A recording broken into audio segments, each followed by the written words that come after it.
we meet on the 12th of September, which is the anniversary of the brutal murder of Stephen Bantu Biko by apartheid security police. His death, which caused enormous pain and anger amongst our people, entrenched the resolve to never rest until the cruel, inhuman system of apartheid colonialism was eradicated from our country. On this day, we think of Steve Biko and all patriots who lost their lives in the struggle for a free and democratic South Africa, and recommit to working harder each day to bring about a better South Africa and a better life for all.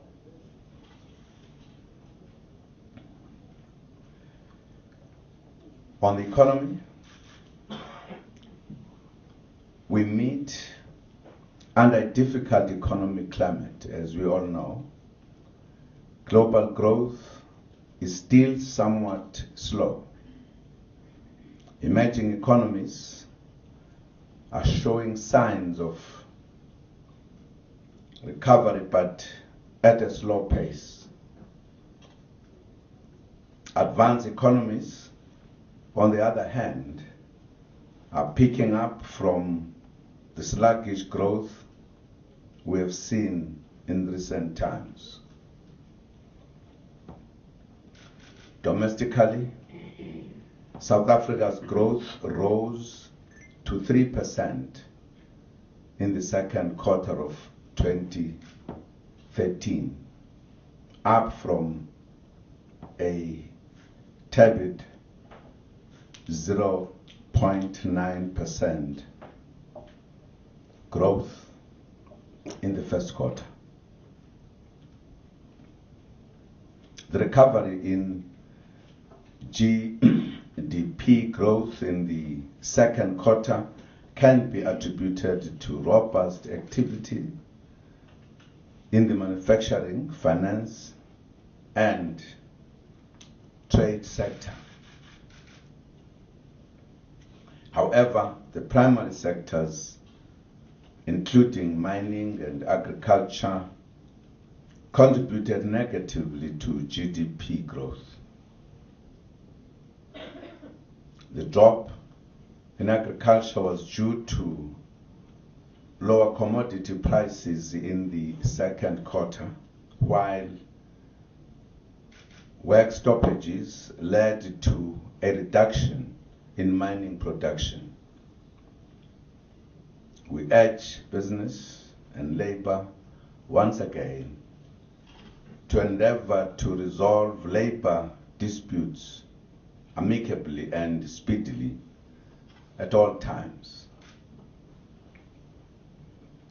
Recognizing that our economy can no longer rely heavily on the global economy to reignite growth and create jobs, South Africa will have to focus more on implementing domestic plans. We are focusing more on promoting the job drivers mentioned in the new growth path. These are infrastructure development, agriculture, mining and beneficiation, manufacturing, the green economy, and tourism, and the Industrial Policy Action Plan. We'll also continue focusing on the continent for opportunities.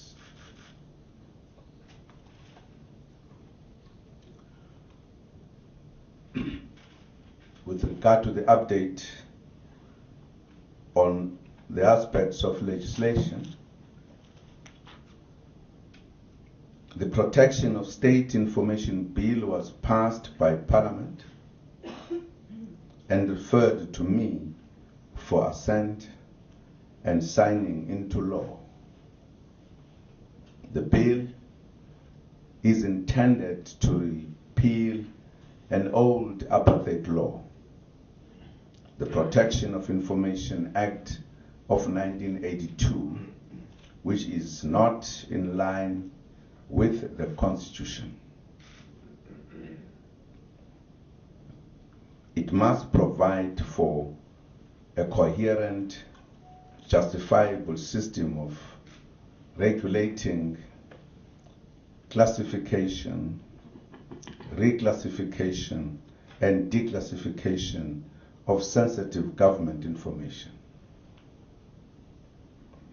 It is also intended to protect valuable information.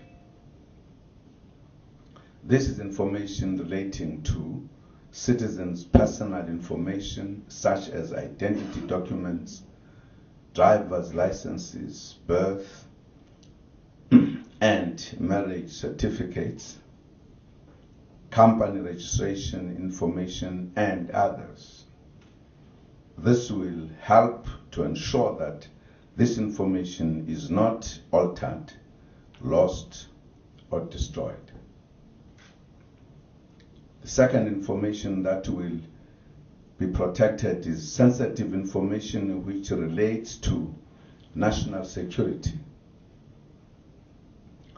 I've given consideration to the bill in its entirety and the various opinions and commentaries regarding the constitutionality and tagging of the bill.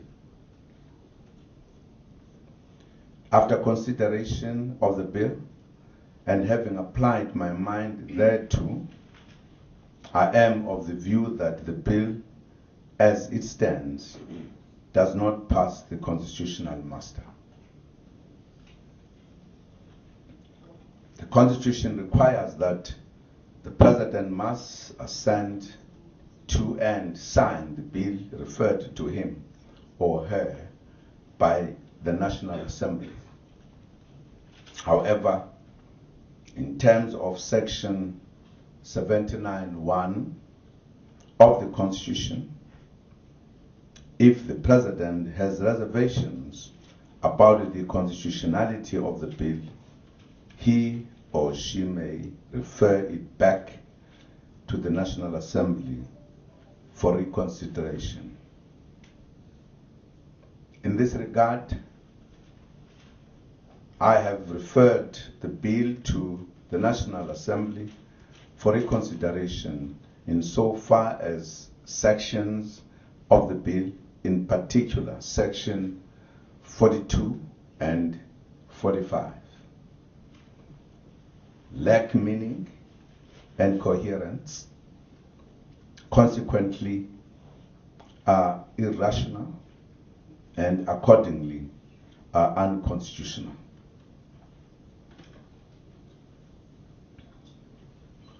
With regard to international relations,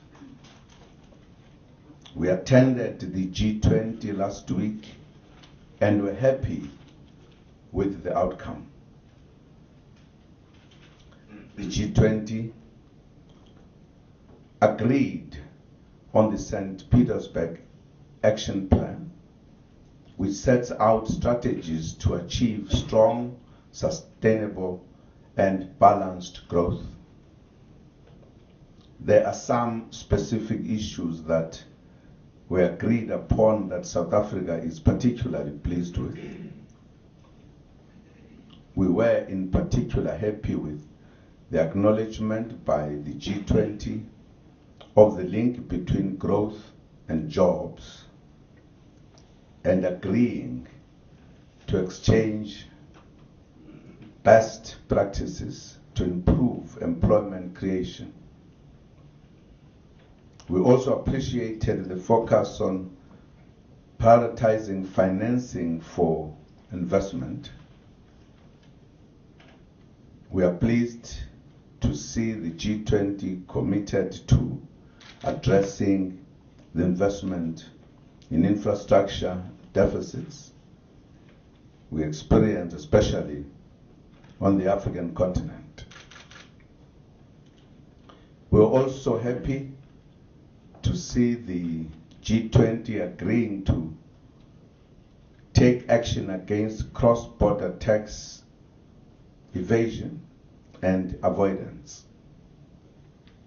The G20 committed itself to work through development partners to increase capacity building in order to increase the capacity of tax administrators to deal with these issues.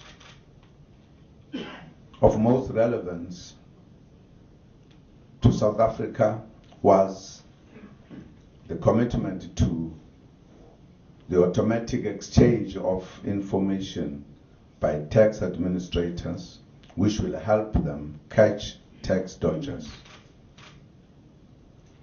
While this is an economic forum, peace and security issues were also discussed prominently, especially the question of Syria. South Africa raised sharply the need to respect the United Nations and multilateralism in issues of global security. We emphasized our view that the United Nations Security Council is better placed to handle the Syrian question within the ambit of international law.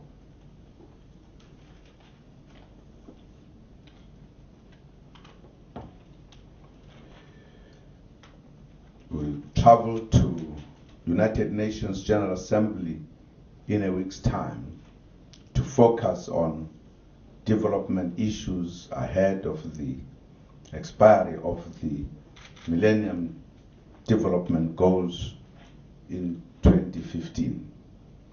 We look forward to engagements that will further enhance and promote the role of the United Nations and multilateralism in world affairs. I thank you.